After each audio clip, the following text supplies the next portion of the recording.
This is like my favorite episode of the year. It was not my favorite episode after the fact when I saw how badly my picks went last year, but I really enjoyed shooting it at the moment. It's the start of the playoffs, and the road to state starts right now in both Kansas and Missouri.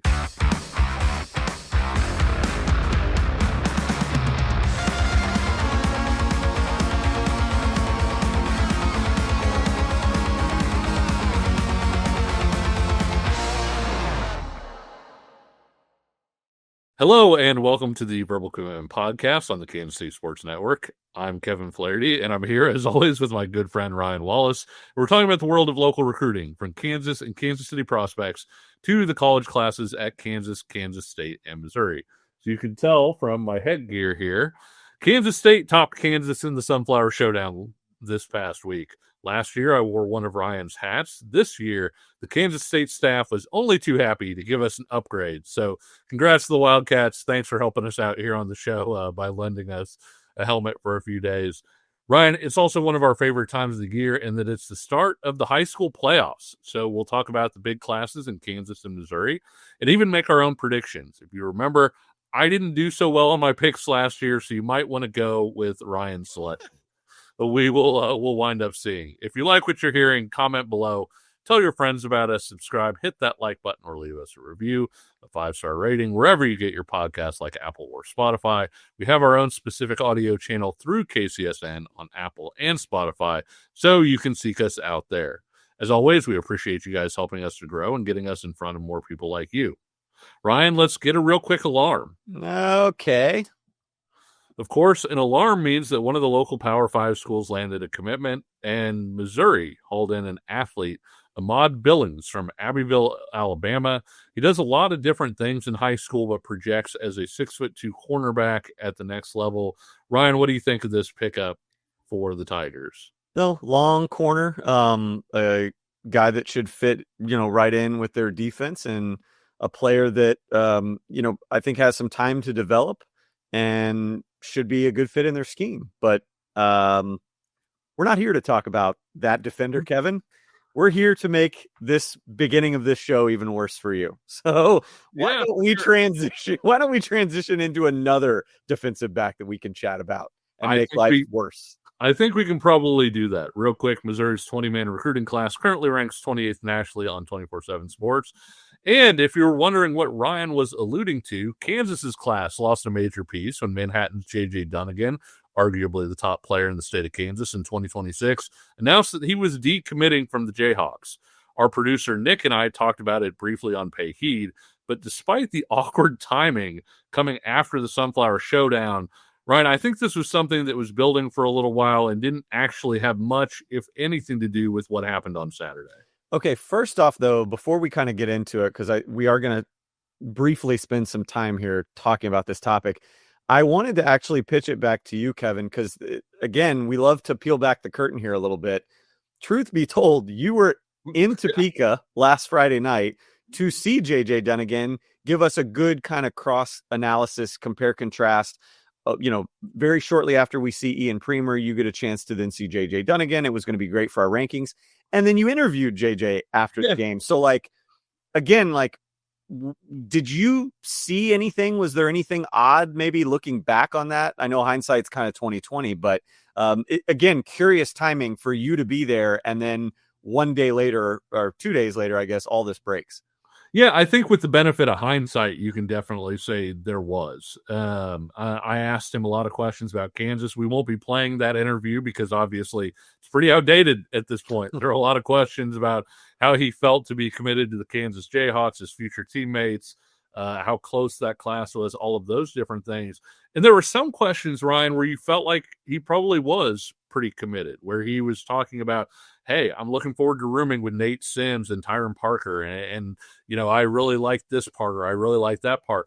There were other times, though, where you'd ask him a question about, just sort of, hey, the group chat that guys were in or things like that. And the answer was maybe a little bit terse or a little bit short. And so there was a little bit of that. And I know you and I talked after the interview, and I told you that. I told you that, hey, there were a couple questions there that JJ, for whatever reason, didn't really seem too into answering. And to peel back the curtain a little bit more, we've had JJ on the show before. We've interviewed him in person before. JJ's always been a great interview, and he's been great to us here. And so for him to be that way, it did start, I don't want to say alarm bells, but it was a little bit of something kind of at the back of your head, like, hey, there might be something a little bit off here. But it's hard to tell when you're talking to, 15 to 18-year-old kids. Hey, is he having a bad day? Is something just not going his way? And like I said, he did have some parts in there where he did seem, pretty excited about the future setup with Kansas. Either way, though, Ryan, I think the timing of it coming out after the Sunflower Showdown, a lot of comments online, a lot of people sort of getting into this thing where they're like, well, obviously, he didn't like what he saw on Saturday. Ultimately, though, I think both of us, feel pretty good about saying that if that was even a factor at all, a straw, it wasn't a very big straw in this process. I don't think so. That definitely peculiar timing, but no, I don't think that directly Saturday's result had much to do with this at all. I mean, you can go back a year ago on this show. I think it was actually the very episode that we had JJ on. And this was something that we alluded to, and this isn't my chance to sit up on a pedestal and say, I told you so, warned you. But again, I said it was going to be similar to a Lincoln Cure type process for KU. That KU was always probably going to have to, make sure that their standing was concrete and fight tooth and nail until the ink was dry, because JJ Dunnigan is that good of a player. And so to have him go out, do the stuff that he did, obviously at the Under Armour All-American game, then he commits, reaffirms the commitment, but then to continue having the season he had, you knew, especially with the season that KU was then having, you knew that there were going to be teams that were going to kind of smell blood in the water, so to speak. Like, is Kansas a team that is going to scare us from going after this kid? And I think ultimately more and more teams started to say no. What's interesting, though, getting to now the future of JJ's recruitment and putting kind of the KU stuff in the past, now it's Colorado, Miami. Those seem to be the two big ones. And it's very interesting that these two are now in line, because I think for me, seeing that he's going to visit Colorado first, I still feel like Miami is the favorite here, right? Yeah. I think from a value standpoint, the quote unquote package that they can offer on and off the field is going to be better than what Colorado puts forward. That being said, Kevin, it is interesting that he wants to give Prime and Colorado a chance here, because if you go back to when he committed live on ESPN to Kansas, the thing that caught you and I's attention was the fact that he said, the Jayhawks are going to let me play both ways. Yep. If there was ever an example of a coach and a recent player that has shown a willingness to play both ways, it's Colorado. So again, I think Miami will have the last word here, but I don't want to say I'm not ready to count the Buffs out. I definitely think they're playing from behind, but this will be a very interesting race. And again, it could be one that it would not surprise me if he maybe waits a minute to make sure that he's making a final decision on this one. I know about a week ago, we broke down Kansas and Kansas State's classes sort of in their entirety. And without JJ Dunnigan in the fold, I know it changes your opinion on Kansas's class a little bit.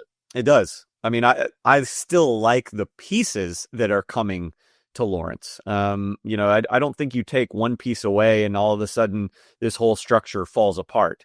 What does change, though, is that, again, we just talked about Kansas and Kansas State. And what was the one thing, Kevin, that I said kind of, at least at this point, seemed to differentiate a KU from a K-State's class? It was, I said K-State's class kind of lacked some pizzazz, right?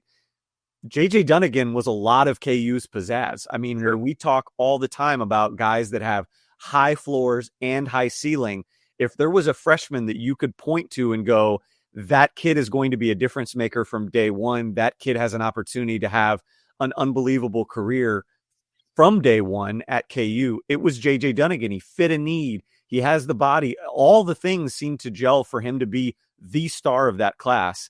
Now you take the star out of that class. I still think it's got a lot of upside. I still think it can be very effective. but it definitely lessens some of the immediate impact that I think a JJ Dunnigan could give you. Maybe brings them back to, I say the pack, brings them back to kind of the standing that I feel like K-State's class is, which is good football players, but maybe lacking that one true immediate impact guy that you could throw out on the field and get that career blossoming right away.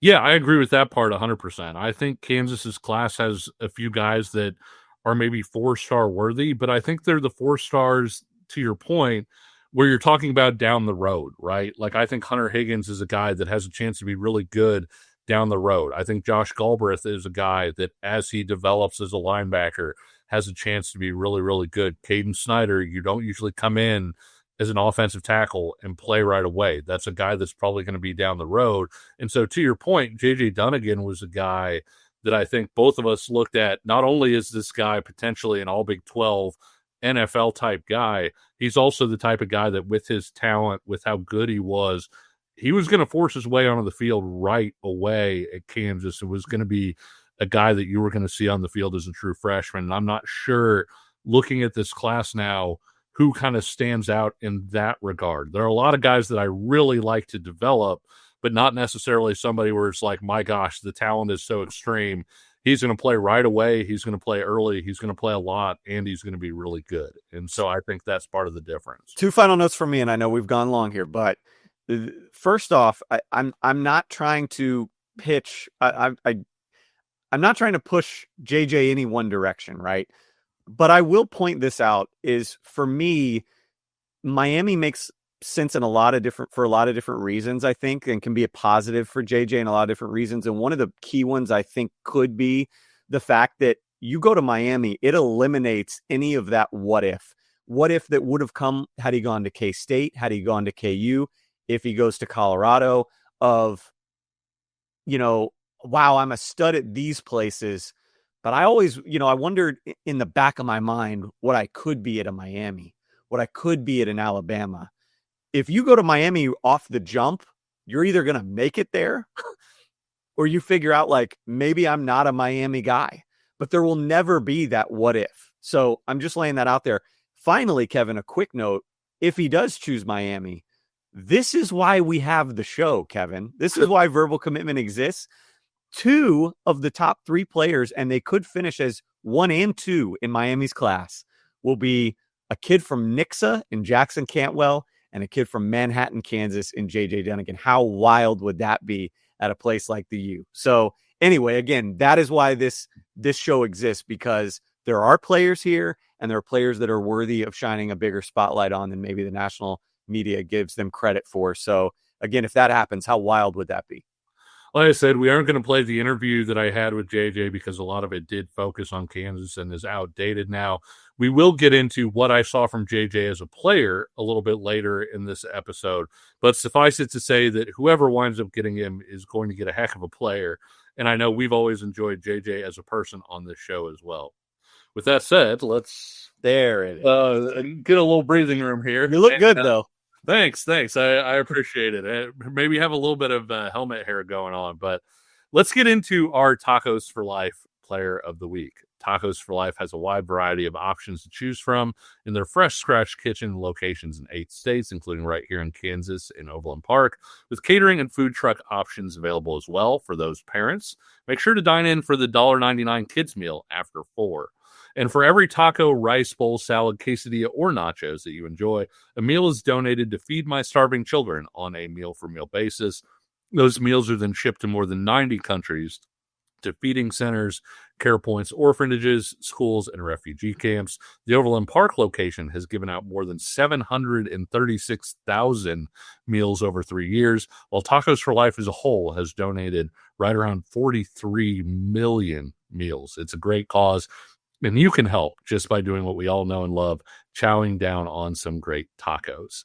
Every week, we'll pick a Tacos for Life Metro Player of the Week. And this week's pick is Eudora two-way lineman Cage Crabill.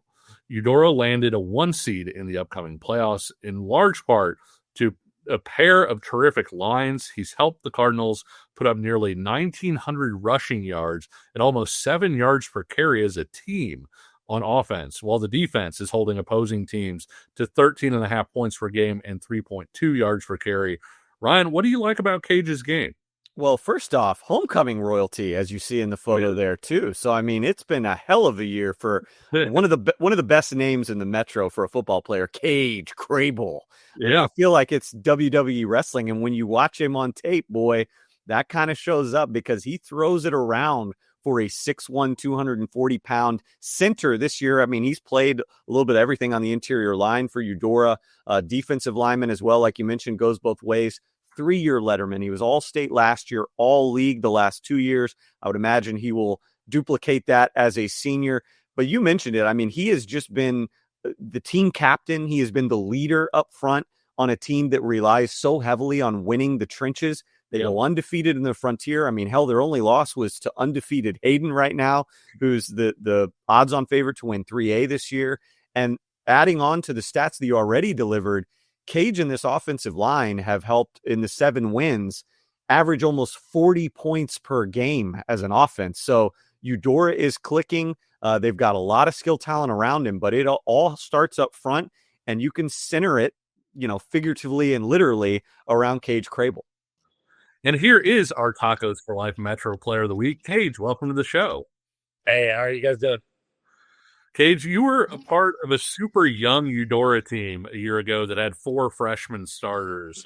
And this year, it's still a pretty young team. Those guys are sophomores now, but you guys have grown up a lot. What's it like to be kind of the old man and the leader of that group? Oh, it's very nice. I have 2 senior guards right next to me as well, so we bring an energy to practice unlike any other. So it's always fun with those guys. It's great to be a leader for the team and help those guys learn and grow as players. So that's what I love the most about it. But it's so fun being in that position, being the other guys being young and me being old, having a teaching point for them. A leadership role is very fun.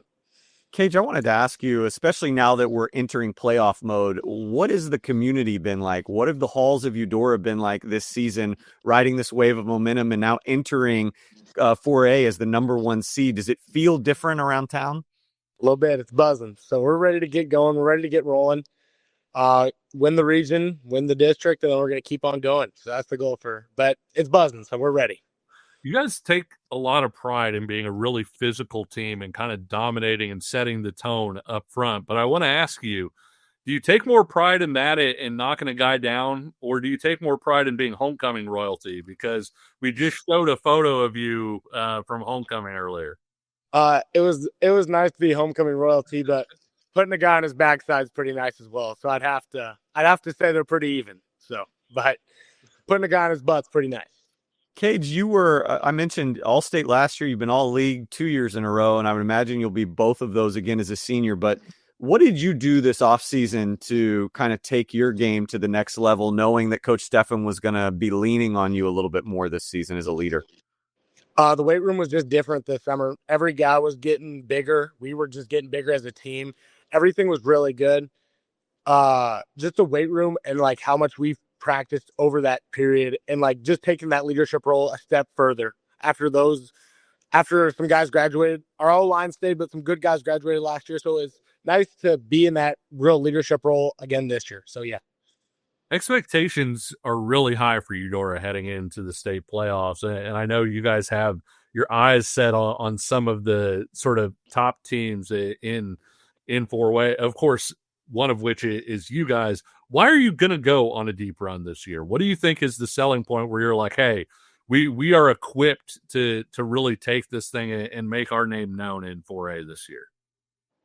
We're just a very physical running first team, and we like put the ball on the ground and we get rolling.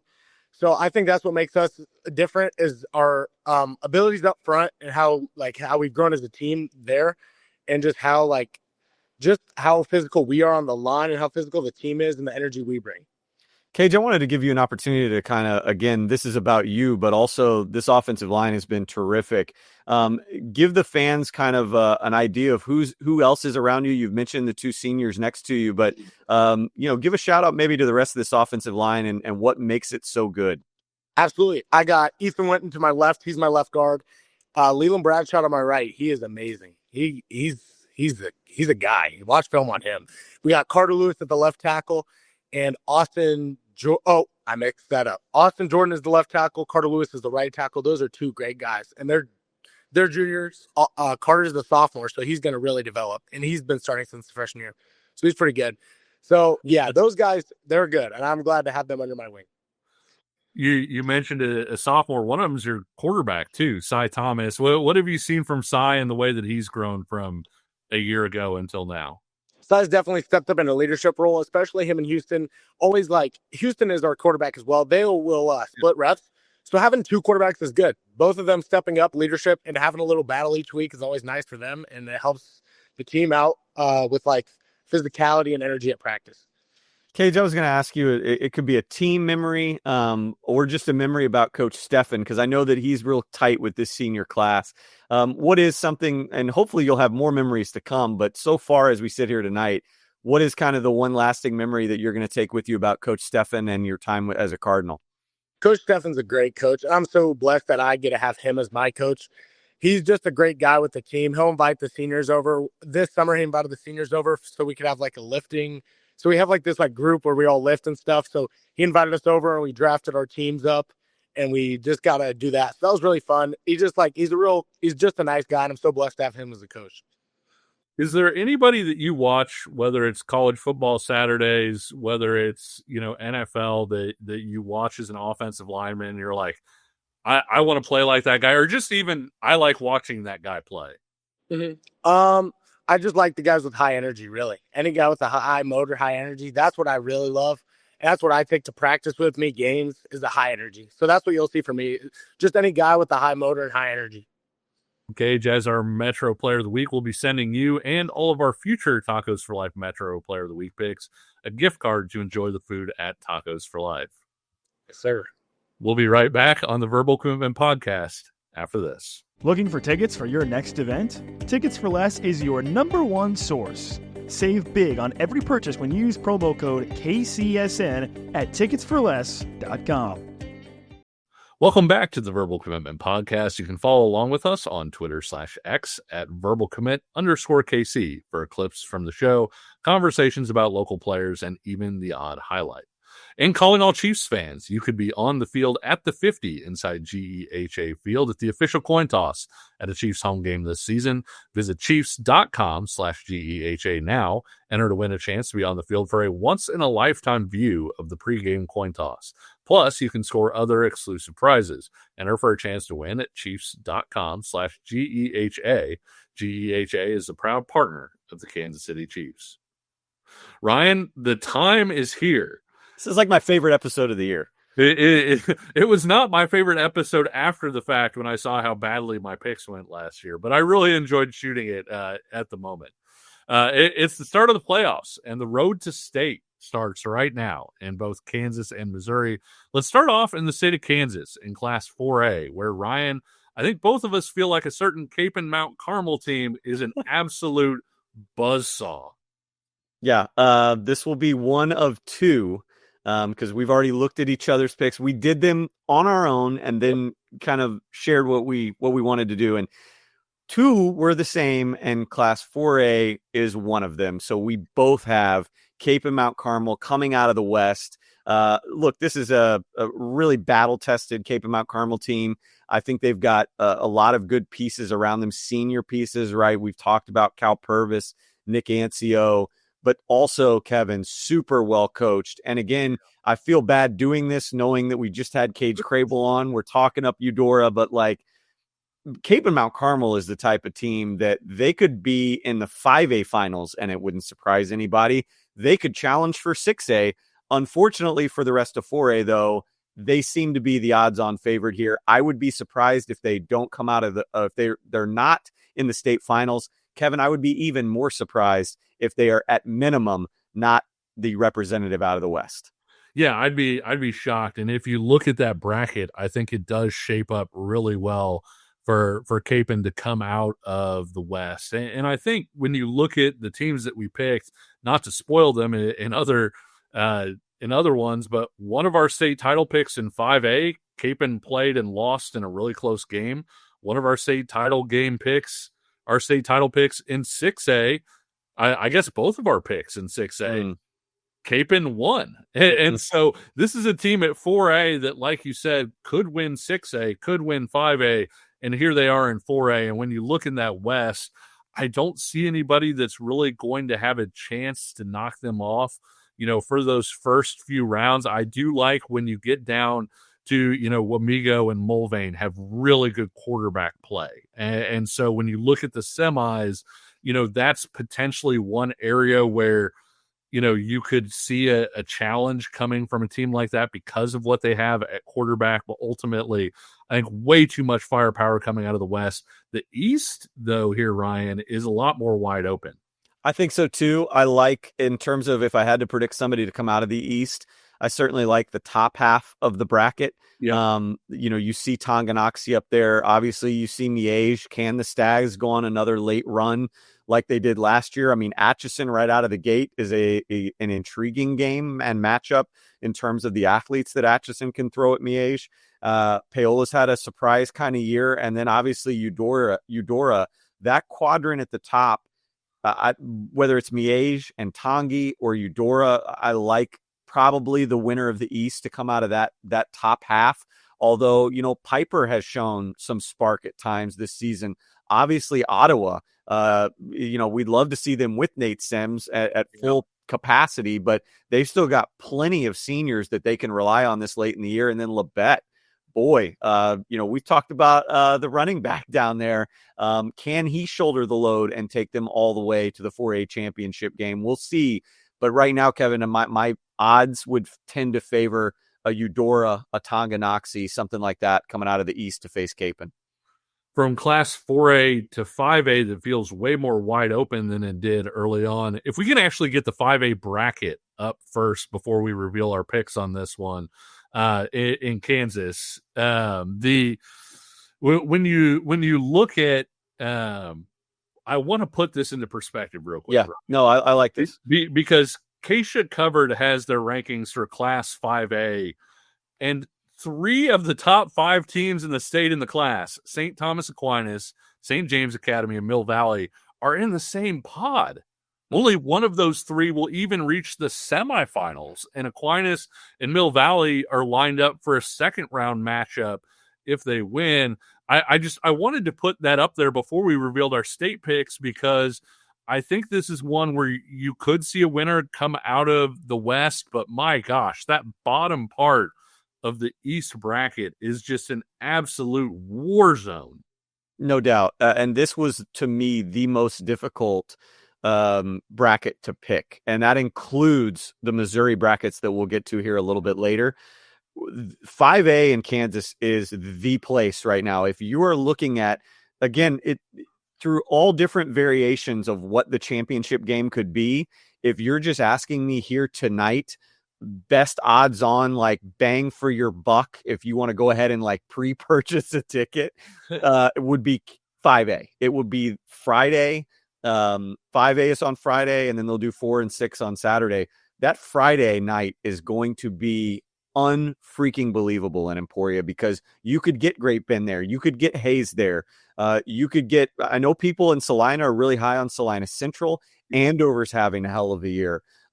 There's any number of directions you could go out west. And then you already talked about the East, and we haven't even mentioned Coach Stahlbaumer's squad, the number 1 seed at Baser Linwood, that is well tested this year, that has been through a gauntlet and has, more than survived and has put up points.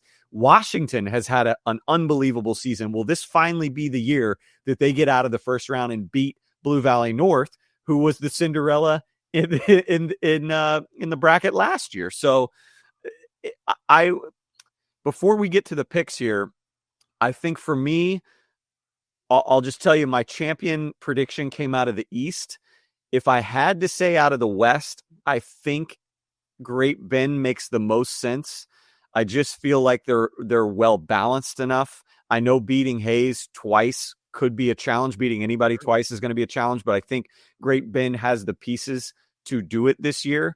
But I also feel like the way the bracket sets up, Kevin, I am going back and letting the Thunder roll for a second straight year, and I'm picking St. James Academy, because if for no other reason, I think the way the bracket sets up, you look at Aquinas, and as good as Aquinas is, the fact that they're going to have to go through potentially a Mill Valley, potentially a St. James, and then like before they even get to a Great Bend or a Hayes or a Salina Central, Aquinas can do it. But that's going to be that's a tough task for them. That's a tough road. Like, it would not surprise me if Mill Valley beat Aquinas on any given night. St. James had Aquinas right where they wanted them for 3 quarters, and then Aquinas wore them down. Can they beat St. James 2 times in a row? I think St. James is really hungry to get that matchup one more time. And if they don't expend too much, and if they can get past the Saints, again, I like St. James to get to the finals. And they are a team, Kevin, that for me, in my mind, Ian Premer can go off in the state championship.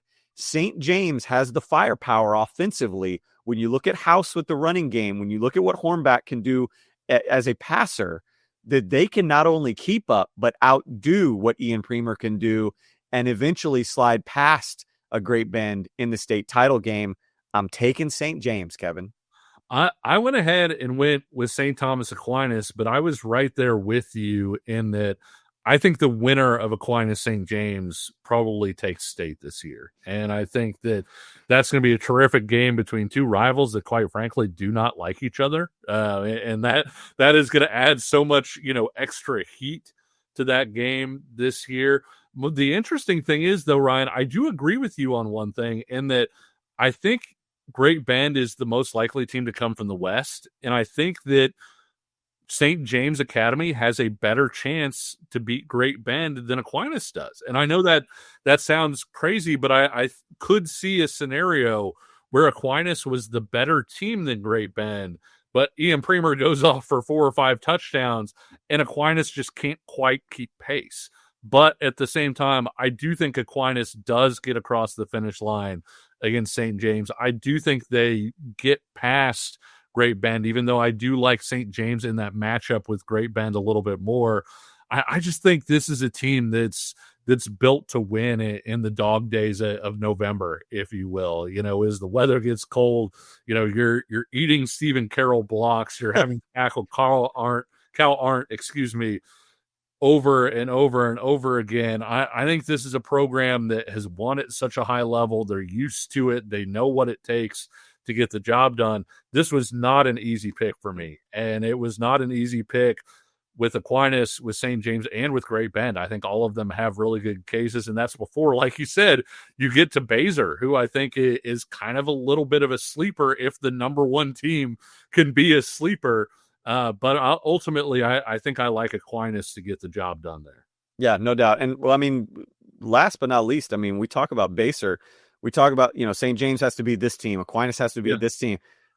Baser, I don't want to say that, no disrespect to the top half of that bracket, but they might end up in the semis waiting, rested for whoever makes it out of that bottom part of the East. So again, 5A is going to be so good. And honestly, it starts in round freaking 1 with Mill Valley, Blue Valley. Like, 5A is going to deliver this season or this next month here, Kevin. And in Class 6A, we had another one where we both picked the same team to win it all, with Wichita Northwest as our selection. Ryan, even if it isn't the Grizzlies' turn to win the 6A title, I feel like the champion is pretty likely to come out of the West this year. Mays has been arguably the state's top program this season. It's playing so well. Manhattan is getting healthy and gaining momentum as well. And so I really like the champion to come out of the West. I think Wichita Northwest is most equipped to do it, but at the same time, I do think that the West as a whole, and you could probably even throw Junction City in there as well. Of course, Derby hasn't had a Derby-like year, but you don't want to sleep on Derby either. When you look at that West side, I think the champion is probably coming out of the West rather than the East. I agree. I think that the East could be more compelling. Like, the West feels like it could go a little bit more chalky in most of the areas until you start to get into at least the second or third round, looking at quarterfinal matchups. But I like Wichita Northwest. The game against Washburn Rural in the second round could have been a little bit better if I think Rural was at full strength. And I don't know if they're going to be at full strength when they see Wichita Northwest. Junction City might be a sleeper here, especially the way Derby has kind of faltered a little bit here late in the season. And then, yeah, like you said, the 1 seed Mays just sitting there. The Wichita East team could provide some, an interesting game in round 2. But, like with Manhattan, obviously they're so physical, but, do they have enough firepower offensively to get by a Mays? I don't know. But yeah, you look at the East, I will say, and we'll get into it here in our next segment, Olathe West is the real deal. Having seen them last week, they are the real deal. I like Olathe West coming out of the East just because I do feel like they're balanced and senior laden, but if Free State plays a complete game, we've been waiting on that, right? And now where are they coming out of, a city showdown where they lose to a winless Lawrence team that we've been saying isn't that bad? And then you've got Gardner that's just been lurking all season. It's like, hey, we're still here. Well, you still got to get by us. Shawnee Mission East, hey, we're still here. You got to get by us. So again, probably a little bit more compelling on the East. Like we might see some more upsets when it comes to 6A on the East side than anywhere else. But I like Wichita Northwest. I just think that they are super high octane and they are super physical and big in the trenches, which is where you need to be physical and big. And so again, I think Olathe West would present an interesting matchup again, just because I think they are very fundamentally sound, physical, but the firepower of a Wichita Northwest or a Mays, at the end of the day, I lean Grizzlies here. Yeah, Wichita Northwest is so tough to stop offensively because obviously you have Jalen Mason as a quarterback who can throw it or run it, and they've got plenty of targets for him. But, Ryan, I'm not sure that they aren't at their best when they're just lining up and running over the top of people and breaking face masks. And that defense is physical, it's athletic. And so I think Wichita Northwest doesn't have any foreseeable holes. There's a team in Missouri that I picked that I'll say something similar about. But I just think when you look at 6A and you look at all those teams, it's going to be tough to get out of the West, but whoever does, I think, is going to have the best chance to win the state title. I agree. We just broke down the 3 biggest classes in Kansas high school football with the playoffs about to start this weekend. We'll get to Missouri right after the break. My name is Terrell Jolly. A lot of people call me TJ, founder and CEO of Integrity Capital Management. So Integrity Capital Management originally started out as a property management firm, but we slowly transitioned to what is described as an incremental development firm that's focused on situational housing. I know most people say affordable, but we believe in creating housing for people that are actually in need and built to the end user. I believe everyone needs a home because when you have home, you have hope. The reality is that when you're building a business, one thing you don't think about is like what a true banking relationship means. And, I had the honor and privilege of meeting Debbie early on in my career when I was just trying to get going. And as a small business, it's really challenging at times because people don't understand the concept or not believe the longevity because you're just getting started. But Debbie was willing to take a chance on me, be patient with me. I almost look at it like a grassroots initiative. She's seen and believe what I'm about. Anybody that's really true about their business and want to get some things done, I would definitely trust hands down Emprise because Deb's team, along with Aaron and Jackie and all the amazing people that work behind the scenes, even from the treasury side, I would say, hey, give them an opportunity because you won't be disappointed and you will actually be in hands that actually somebody care and that will see you from start to finish. This is the Verbal Commitment Podcast on KCSN. Let's get to the Show Me State and start with our picks to win Class 4. Ryan, I struggled with this one. Ultimately, we wound up picking the same team, although I didn't know who you picked when I picked them. We both went with Kearney. It's a team that has some pretty ferocious defensive linemen, pretty good quarterback, 2 great things to have if you're pushing for a state title. I think this is finally Kearney's year. Like Kearney's been here before, right? Like they have an illustrious history, but last year, I think there was some thought that like they might be able to do it. They just got clipped, losing by 3 to Lutheran North in the semis last year. This year, I think this is the year. All the pieces are back. They have delivered time and time again this season. And again, they're a little bit more seasoned than they were a year ago. They're a little bit more hungry and determined to get one step further and capitalize in 2025. Kevin, this was a team, they blasted what I would consider a better Warrensburg team last year before they got to Lutheran North. And I think the way the bracket sets up, it's an easier path for them this year when they face, again, potentially Warrensburg again, who I just don't think they're as good as they were a year ago. So this year they avoid kind of that half of the bracket that would have included Lutheran North. So they don't have to see them until the state championship game. So basically on paper, Festus is really the only real threat. And again, in that case, give me Kearney. And if Kearney is going to get to the state title game, give me the Bulldogs to win it this year. Yeah, Festus was another team that I had looked at. And like you said, Kearney not getting Festus until late, not getting Lutheran North until the state title game, really factored into why I wound up picking Kearney. If you bring up the bracket for Class 4, do you think Lutheran North is the biggest challenger for Kearney in this Class 4? Probably. It's tough because, again, like I don't know. Truth be told, don't know a lot, about a Hannibal, about a West Plains. I question, even when you go in, when we start talking about Class 5 and Class 6, there is some question to me a little bit this year of like, I'm either going to be right or I'm going to be way wrong. But like, there's a part of me that wonders just how strong, the Southwest quadrant of Missouri is this year. There's a lot of good teams with a lot of good records down there. We'll talk about Carthage and Nixa, but like, are they all just pretty even, or are they all that good? You know what I mean? And so you just don't know. Lutheran North kind of lurking there. I think that they can, the matchup that I'm looking forward to the most would be a St. Mary's and a Lutheran North. And then we'll kind of go from there. But again, I think the way the bracket sets up, Kearney not having to see that quad until the finals is really nice because, Vianney has not had the season that I think they're accustomed to historically. And so to me, it's Kearney Festus. And again, I really like Kearney in that matchup. I like Kearney against just about anybody. Real quick, from a local standpoint, Odessa, maybe a chance to make a little bit of a run here? Potentially, them coming up to Class 4, that's the question everybody wants to see is like, they've delivered in the regular season. How ready are they now for Class 4 when it comes to the playoffs? When they start to see some teams that like they don't have that familiarity with, that will be the question. And then going back again from a local standpoint, if I had to pick, if it's like, okay, well, if there is somebody not named Kearney that's going to get through here, right? Who's it going to be? I look at that whoever wins that Smithville-Savannah matchup, right?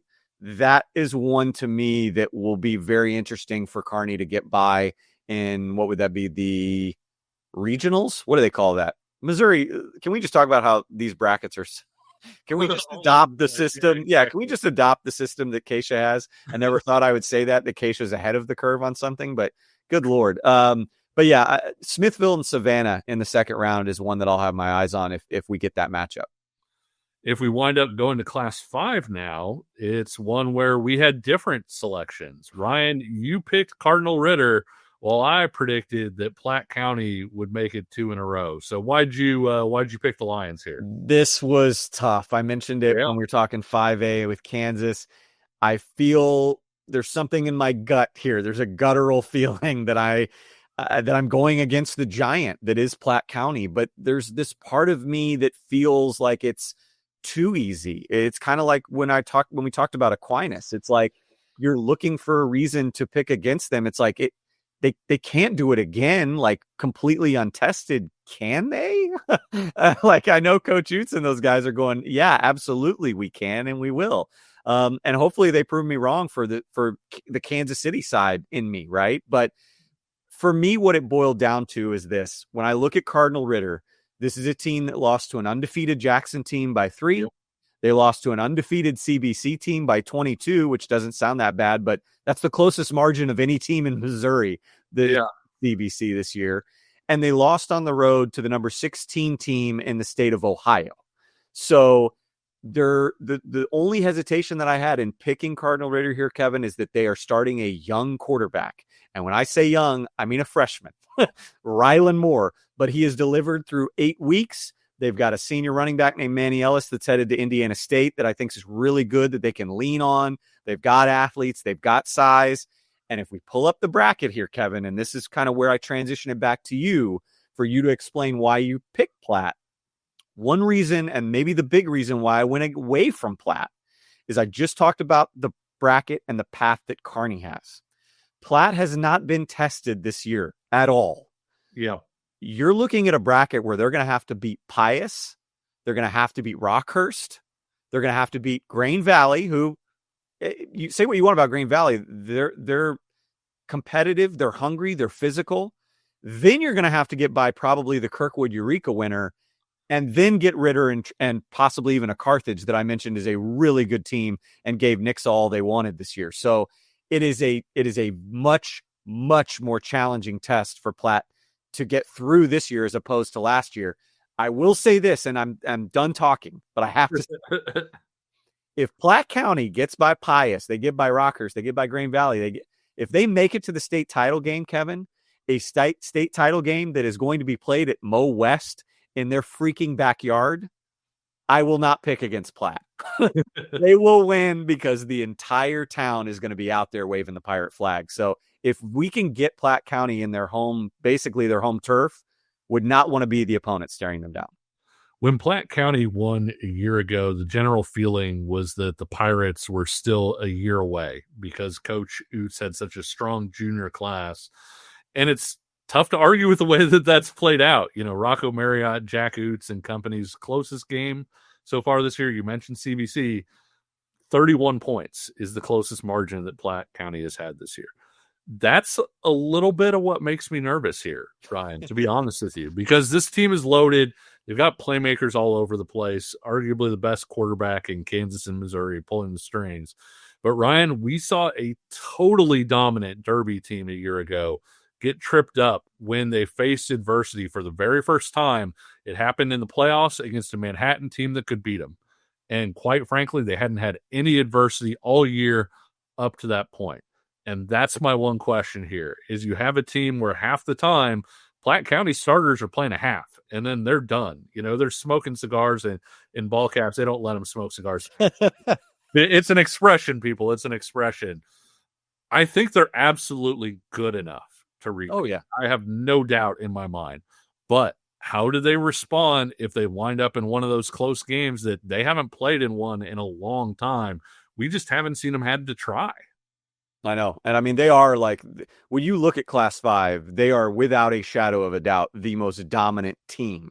But again, as you said, sometimes when we get into playoff season, it doesn't always work out for the most dominant teams. And the team that I picked, Cardinal Ritter, last year was supposed to be that team, and they got tripped up. So we will see. But again, man, Platt at Mo West for a state championship, the environment would be electric. In Class 6, we both love CBC. You picked the Cadets to win the state title, and I wavered a long time before ultimately sticking with the Kansas City area school in Blue Springs South.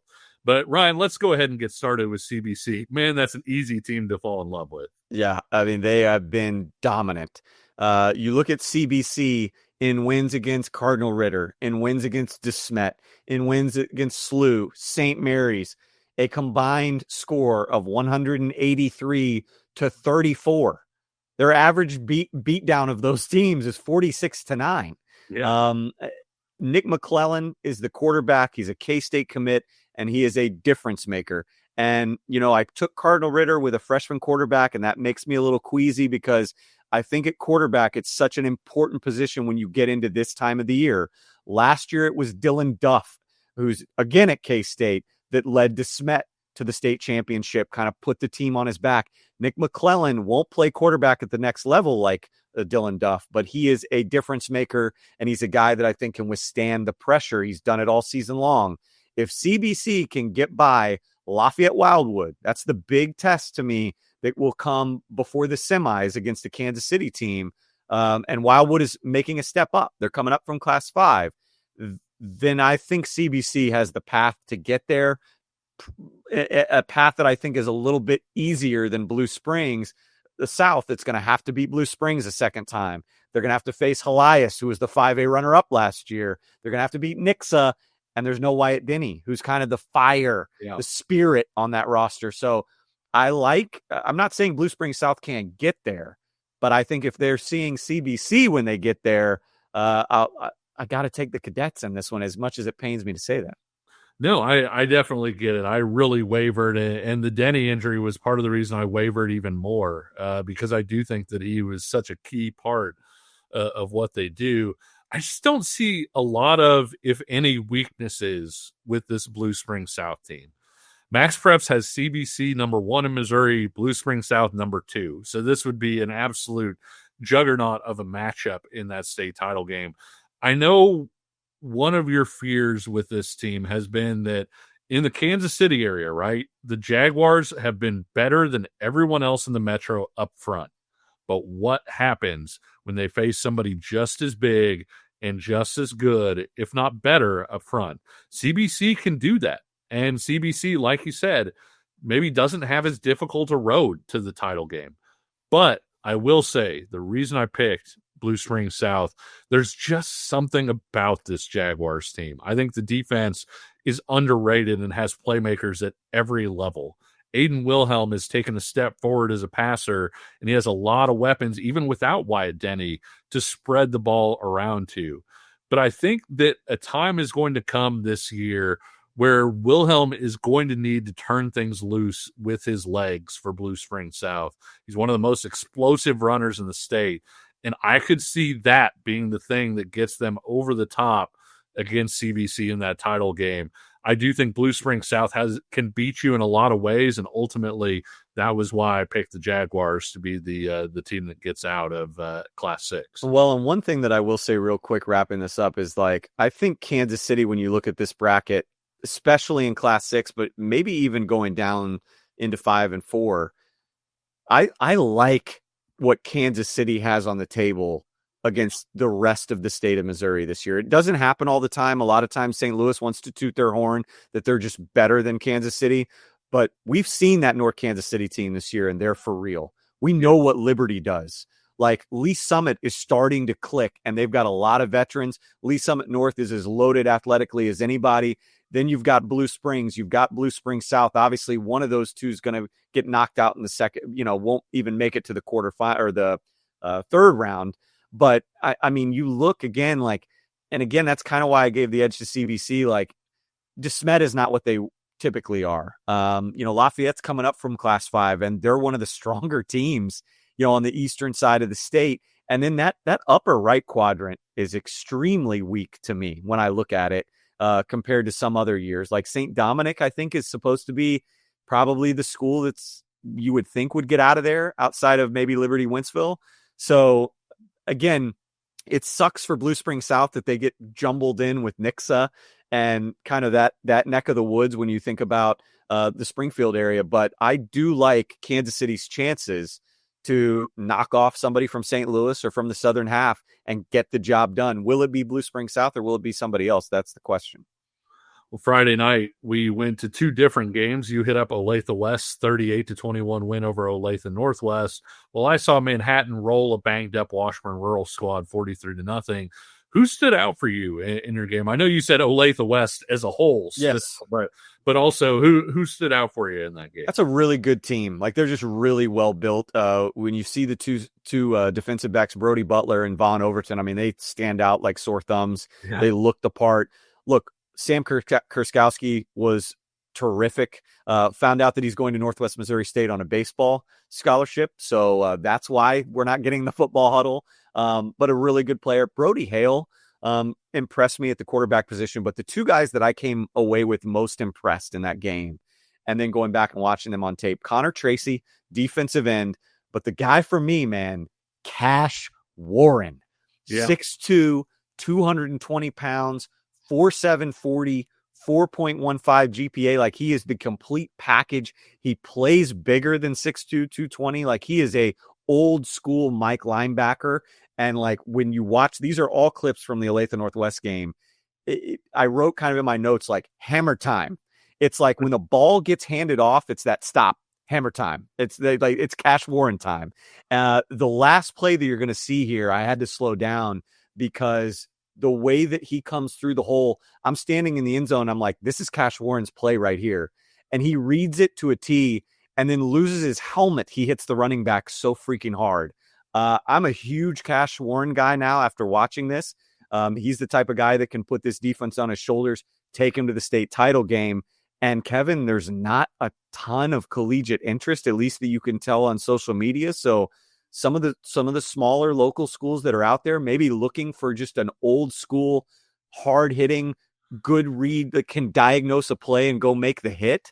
Give Cash Warren a call. I really like this player to Lathrop West for the Owls. Of course, I went to see J.J. Dunnigan, who we talked about earlier this episode, and I left really impressed. He's gotten bigger since last year. He's probably about 200 pounds now, but I also think that he's increased his top end speed, and obviously his primary position is safety. We love him at safety. He can do so many things there, bodying up physically on a running back like Washburn Rural's TJ Manikwu, is super impressive. But you really see the top end speed with him at wide receiver, with the way he's been able to get over the top on people this year. It's different than what he was a year ago. I'm really interested to see what happens, obviously, with that recruitment at this point. We'll put out our rankings after the season, but I think he and Ian Premer are kind of breathing down each other's necks. One of those guys is going to be one of those guys is going to be 1A. Unfortunately, somebody has to be the top player in the state.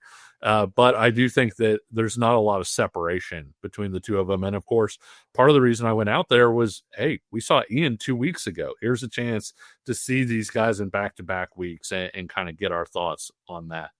I wanted to give a shout out to another guy that we've talked about on the show that we really like. Evan Middleton has put in some work, man. That guy is a really, really good high school football player, a much better athlete than you would think. And that's something that we noticed when we saw him on the combine circuit multiple times. He can really run, him being at one defensive end spot. And then on the other side, you got Garrison Vikander, which does not seem fair because the Vikander family, those guys are all just savages. They're terrific Vikings football players. Yeah, they're Vikings. They are all Vikings, and they're really good. I came away really impressed with Joseph Mortensen as well. He's a 2027. He's a heck of a ball player, has really good speed. I'm interested to see him on the summer camp circuit this next summer. We've talked about Kamario Davis on this show as well as a good running back. Watch out for that Manhattan team in the playoffs because they're just starting to get back to full health. They dropped some games when they weren't at 100%. I'm not saying that's the only reason they dropped those games. They had a pretty tough schedule, but I hope you got your lumps in when you had a chance because they're going to be really, really tough to beat now. Yeah, and we both pick Wichita Northwest, and I said earlier in the show, in any sport, it is tough to beat any team twice. And if Wichita Northwest were to see Manhattan in the semis, they're going to have to beat them a second time. Tough task. This week, Ryan will be enjoying the family on Halloween. Oh, by the way, can I ask real quick what the costumes are? Yeah, so my son is going to be a Ninja Turtle. Nice. He is Raphael. Right. I think he wanted like Leonardo, but Mom found a cheaper Raphael costume. So he's not complaining though. And then we've got the K-pop Demon Hunter. Oh yeah. For my daughter, I believe it's Zoe.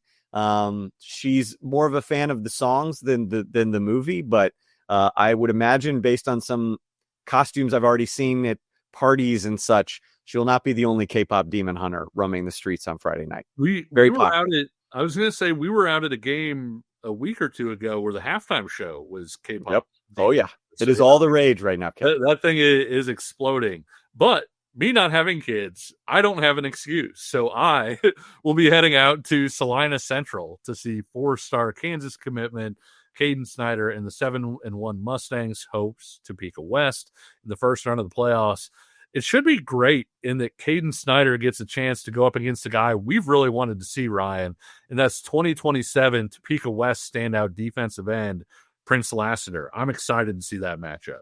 Yeah, and it was interesting when I went back and was kind of combing through Prince's stuff. Like, he's actually doing a little bit more at tight end this year. Yep. Still doing plenty of stuff at DN, and that's where I want to see kind of the challenge that he can present just physically and athletically for a Caden Snyder. But yeah, a 2027 that you'll finally be able to get your eyes on and just see, how raw is he? How much is there for a coach to fine tune? But I'm really excited, though, for you to see Caden Snyder, because I think when you're starting to see the senior tape of Caden Snyder, I'm starting to wonder, like, maybe this is starting to click, right? Like, the physicality, he's always been one of the most nimble, agile guys, but the physicality, that weight, that strength is finally back. And the pass pro has been so good, Kevin. There are still times when I'd like to see him bend and be a little bit, not just shoot up. And play so high and keep the feet moving and all that. But like, when he does, like, as you see here, I'm starting to wonder if, like, maybe I gave up on Caden Snyder a little bit too soon. Like, there might be a lot. I love that clip there when the second guy comes in, he's like, oh, no, you don't. You get to see the mean and nasty of Caden Snyder with the weight that I think he's used to playing at, while also getting to see, again, the footwork that's always been phenomenal. Pass pros there, run blocking is starting to come. He's really starting to emerge and become the prospect that a lot of the national sites have, fallen in love with, really since kind of his sophomore tape came out, really. Yeah, and back then it was basically, hey, this is a guy who's a really good basketball player that also happens to be an offensive tackle. You look at those clips, he's an offensive tackle who plays basketball, and that's a little bit of a difference, I think. No doubt. Yeah, he's had a terrific year, and we'll finally get to see, how good is Salina Central? Because I mentioned earlier, I think the western side or central side of the state that's been able to see them compete, it's a pretty good team. You throw on Cooper Reeves at running back, who's got some David Diener. If you had the neck roll, I get David Diener flashbacks, and then Jesus Delgado, the linebacker. I don't want to curse here, but you watch his tape, man. Nobody F's with the Jesus, if you get that reference. Because Big Lebowski, man, he's out there laying the wood. So fun Salina Central team, and you'll finally be able to put your eyes on. And that should do it for this week. This has been the Verbal Commitment Podcast on KCSN. Thanks to all of you for following along. If you enjoyed what you saw or heard, leave us a comment or a review. Like this video, subscribe here on YouTube, or hit us with a 5-star rating if you're listening on an audio platform. And until next time, we'll see you on the trail, and take care.